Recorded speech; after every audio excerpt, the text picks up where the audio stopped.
Ladies and gentlemen, boys and girls, children of all ages, George Mason University proudly brings to you its premier movie review program that's out of this world. I'm the Dean Machine, Roger Dean, with Mason Cable Network and Student Media, and this is From the Cinema. I hope everyone has had a good week. I don't know if you all are done with the snow, but I know I am. I mean, come on, it's about to be March. This snow can pack up and hit the road. However, I refuse to let the snow delay From the Cinema, so I will do my best to stay on top of it all and still stay true to my fans. And I can't deny the fact that you like me. Right now, you like me. Nonetheless, as you probably know, I am Roger Dean, and this is From the Cinema, brought to you by Mason Cable Network on Channel 231. I want to preface this review by thanking you all for your support of last week's shows. Keep sharing and liking my previous episodes. There should be a From the Cinema Season 6 playlist in the works, so you can watch all of my videos in one place. As you can probably see, I am reviewing Taken 3. Who's ready? I'm ready! I'm ready, I'm ready, I'm ready, I'm ready, I'm ready, I'm ready, I'm ready. Last week I reviewed the awful 2012 suspense thriller box office success, but critical flop film, Taken 2. This is the third, last, and final installment of my Taken series. Thank goodness. This series died a long time ago. Taken 3 is very similar to Taken 2. It is a French film in the thriller action category. It has the same director as the second one. Taken 3 was directed by Oliver Magaton, just like Taken 2, has the same screenplay, writer, and the same producer. I wish Oliver Magaton would just add an R to his name so he would go from Oliver Magaton to Oliver Megatron, but, you know, that's probably not going to happen. Now, let's talk about Taken 3. It was released December 16th, 2014 at the Berlin premiere. It was released January 21st, 2015 in France. It was released by 20th Century Fox on January 9th in 2015 in the US. It was finally released in America before the French release. Go America. It runs at 110 minutes. It had a budget of $48 million and was a box office success at $285.9 million. However, that's not as much money as it could have made if it were a better movie. You will hear people talk about Taken 3 as a bad movie, but that's because it is. But I happen to like it. Since all movie reviews and things similar are just a matter of opinion, I will back my opinion up with why I think it is not that bad. Is this movie good? No. No, God! No, God, please, no! No! No! No! Is it better than I was expecting? Yes. Yes! Yes! Yes! Yes! That's an idiot. Yes! Let's talk cast. This movie still stars Liam Neeson again, and no one else. The cast remains mostly the same. There are minor changes. The changes are in the roles of the character. The daughter, Kim Mills, is still played by Maggie Grace. Famke Janssen still portrays Lenore Mill. And Leland Orr still plays Sam Gilroy. Some of the characters shift in importance. Lenore becomes a catalyst character after her death in the early onset of the movie. I didn't spoil anything because it's in the trailer for the movie. A character who gets no focus in the other movies gets importance in this one. Dougray Scott as Stuart St. John is a main character in the movie. He was handpicked by Liam Neeson in 2015 to play this role.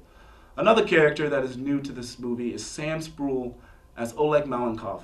In 2012, Spruill had a starring role in the film Snow White and the Huntsman, which I heard from my friend Julian and everyone else that this movie was just a disaster. He plays the brother of the evil queen, who is played by Charlize Theron. The last new character in the movie with importance is Forrest Whitaker as Inspector Frank Dotzler. He is the first black guy in the series, period. He won an Academy Award not for this, but for his performance as Ugandan dictator Idi Amin in the 2016 film The Last King of Scotland. I've never seen it. He was also critically praised in the 2013 movie Lee Daniels' The Butler. I have seen that movie. It's really good. 2 thumbs up.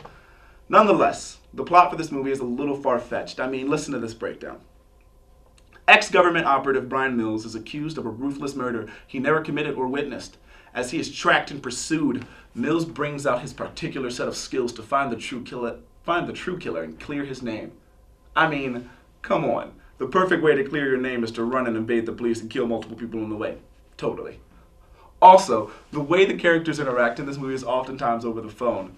But this is probably just most likely an attempt to make up for the injustice that was done by not actually putting the epic phone call scene that we have all loved since the beginning in the actual movie. It is only in the trailer, and it never once actually occurs in the movie. It is an injustice, and I feel personally duped. This scene right here. If you go down this road, the LAPD, the FBI, the CIA, they're all gonna come for you. They'll find you, and they'll stop you.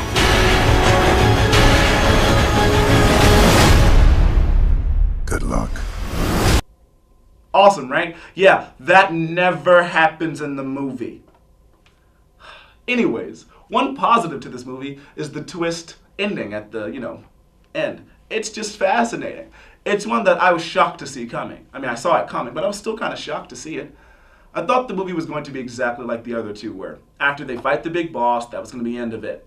There was no one left to look for, there was going to be no one left to pursue. But it wasn't like that in this one.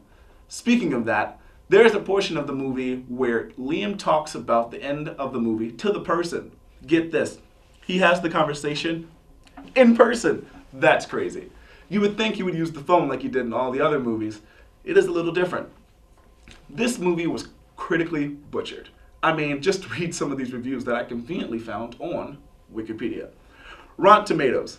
On Rotten Tomatoes, this film holds a rating of 10% based off of 93 reviews, but it has an average rating of 3.4 out of 10. The site's critical consensus reads, hampered by toothless PG-13 action sequences, incoherent direction, and a hackneyed plot, Taken 3 serves as a clear signal that it is well past time to retire this franchise. I mean, of course it was. Of course it was time. This did retire the franchise.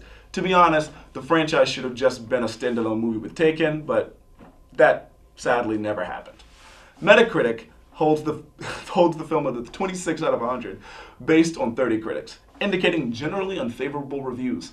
I didn't think it was that bad, but this is also based off of 30 people's opinions. Nicholas Rapold of the New York Times gave the film a negative rating, writing, "The loggy screenplay by Luc Besson and Robert Mark Kamen sags under head-clutching banal dramatic seats, and only Mr. Neeson's appeal somehow survives unscathed, and perhaps the most impressive stunt of all." I mean, I saw this movie for Liam Neeson and no one else. Maggie Lee of Variety went on to negatively review the film, saying, "The third and presumably final installment of Liam Neeson's action franchise is a mind-numbing crash bang misfire." I could understand how one could say that, but what do you mean presumable? Like, this is the end. Like, it's Taken 3. It ends here. It's like it's on the poster. Betsy Sharkey of Los Angeles Times gives the film a negative review, writes, "Taken 3 is so unintentionally hilarious, I couldn't help but wonder, do movie contracts carry a humiliation bonus clause these days?" That would be awesome if it did, but sadly people would make bad movies on purpose, and that's not what I'm here for. Joe Neumeyer of the New York Daily News gave the film 0 stars out of 5, saying, "Here it's the audience that gets taken." That was funny. I don't care if they dissed the movie or not. That was just funny. Like, the audience gets taken? Come on. I mean, the movie was bad, but I don't know. It wasn't that bad. Mick LaSalle of the San Francisco Chronicle gave the film 2 stars out of 4, saying, "If you love the other Taken movies, you will like this. But if you're determined to love it, you'll have to talk yourself into it, and even then it might not work." But this is where I am.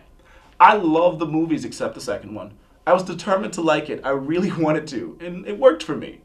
Peter Travers of the Rolling Stones gave the film 0 stars out of 4 stars, commenting, "Be warned, sequel fanboys, this thing sucks," at 62. "Neeson still has a glare that means stop taking my things. Nothing else makes a lick of sense. The only thing getting taken is the audience. I mean, he is still a rebel even in his advanced age." Kyle Anderson of Entertainment Weekly also went positive with the review by giving the film a B- grade, commenting, "It's the weakest of the trilogy, but Taken 3 kicks just hard enough to survive another day."